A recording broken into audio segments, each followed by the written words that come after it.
बाजीप्रभू देशपांडे यांचं संपूर्ण आयुष्य हे स्वराज्यासाठी समर्पित झालं. त्यांनी केवळ तलवार चालवली नाही, तर शिवाजी महाराजांच्या विचारांवर निष्ठा ठेवून अनेक धाडसी मोहिमा यशस्वीपणे पार पाडल्या. त्यांचं मुख्य कार्य म्हणजे शिवाजी महाराजांना राजकारण, प्रशासन आणि युद्धनीतीत मदत करणं आणि आवश्यक तेव्हा स्वतः युद्धात उतरून नेतृत्व करणं. त्यांनी पन्हाळगड ते विशाळगड या धोकादायक प्रवासात पावनखिंडमध्ये शत्रूच्या फौजेशी झुंज देऊन महाराजांना सुरक्षिततेचा मार्ग खुला करून दिला. त्या एका लढाईत त्यांनी दाखवलेला धैर्य, त्याग आणि आत्मविश्वास हेच त्यांच्या कार्याचं शिखर होतं.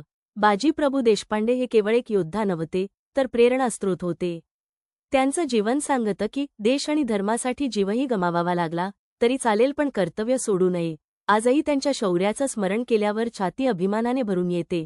पावनखिंडमधील त्यांचा त्याग मराठी माणसाच्या रक्तात स्वाभिमान जागवणारा क्षण ठरतो. त्यांनी आपल्या मृत्यूने हजारो मराठा मावळ्यांमध्ये उत्साह निर्माण केला, ज्यातून पुढे स्वराज्य स्थापन झालं.